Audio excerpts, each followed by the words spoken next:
بارے میں کوئی ایسا جملہ نہیں کہتے، لیکن حضور قبلہ امیر المجاہدین رحمۃ اللہ تعالی علیہ نے اپنے کردار سے اور اپنی محنت سے یہ بات ثابت کی ہے کہ کام اس طرح کیا جاتا ہے۔ رات کو دیکھا، دن کو دیکھا، جس وقت بھی آپ کو دیکھا کہ آپ نے ناموس رسالت کے لیے اور عقید ختم نبوت کے لیے جو آپ نے کام کیا ہے، اور یہ بات بھی آپ کو ماننا پڑے گی کہ غیروں سے یہ تحریک لے کر آپ کو دی ہے، جہاں لوگ ختم نبوت کا نعرہ لگاتے تھے، صحابہ کی عظمت کا نعرہ لگاتے تھے، لیکن ان کے معاملات اپنے یہ تھے کہ وہ بک جانے والے لوگ آگے قیادت نہیں کر سکتے اور آگے وہ چل نہیں سکتے۔ لیکن حضور قبلہ امیر المجاہدین رحمۃ اللہ تعالی علیہ نے اہل سنت و جماعت کو وہ عروج عطا کیا ہے، وہ عروج عطا کیا ہے کہ میں تو یہ کہتا ہوں کہ چونکہ مفتی اسرار عباسی صاحب حضرت قبلہ کے شاگرد بھی ہیں، میں یہ کہتا ہوں کہ بیٹھے تو وہ تعلیم میں راضی و غزالی، بیٹھے تو وہ تعلیم میں راضی و غزالی، اٹھے تو للکار سے ایوان ہلا دے۔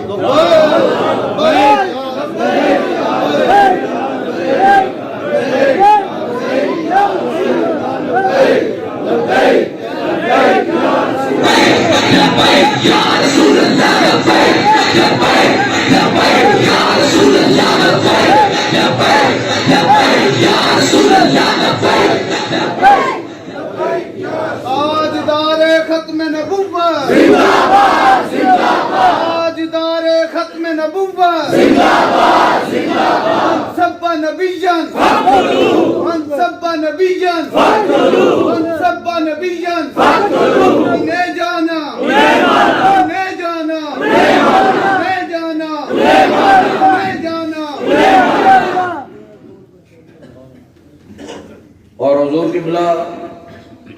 امیر المجاہدین آپ اس دھرنے کے اندر جب آپ تشریف لائے تو تقریباً 103 کا آپ کو بخار تھا، اور عصر کا ٹائم تھوڑا رہ گیا۔ میں نے عرض کی حضور عصر کا ٹائم تھوڑا ہے،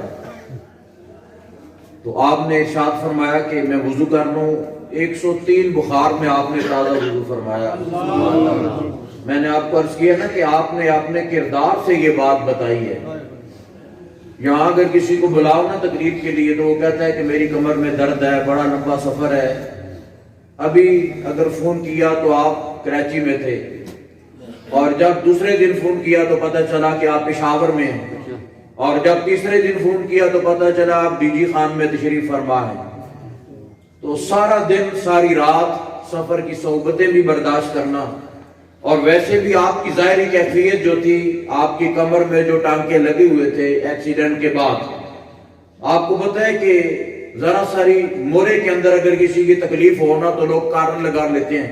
اور پتہ نہیں کیا کیا کرتے ہیں۔ آپ نے کبھی انگریزی دوائی نہیں کھائی، بالکل کبھی چیک اپ کرانے کے لیے بھی آپ تشریف نہیں لے کے گئے، اور پیارے آقا صلی اللہ تعالی علیہ وسلم کی محبت کا یہ عالم تھا کہ میں نے یہ دیکھا کہ جب آپ کے پاس رات کے ٹائم کبھی جا کے ہم بیٹھے نا تو آپ کی آنکھوں سے آنسو جاری رہتے تھے، اور ساتھ آپ ناموس رسالت اور عقید ختم نبوت کی بات، اس سلسلے کے اندر تو ذرا ساری بھی لچک جو ہے نا وہ آپ کے اندر نہیں تھی، بالکل ایک معمولی ساری بھی لچک۔ جب آپ مذاکرات کے لیے بیٹھتے تھے اپنی ٹیم کو، اس مرتبہ قبلہ آصم صاحب بھی موجود تھے، آپ اپنی مذاکراتی ٹیم کو بھی یہ فرماتے تھے کہ جب ان سے بات کرنی ہے اور ان کی ٹیبل پہ جا کے تم نے ایک پانی کا گھونٹ بھی ان کا نہیں پینا، اس لیے کہ جب ان کا کھا لو تو پھر بندہ حق بات نہیں کہہ سکتا، حق بات نہیں ان کے سامنے بیان کر سکتا۔ آپ فرماتے تھے کہ بالکل دو ٹوک بات ان سے کرو، اگر مانتے ہیں تو ٹھیک ہے،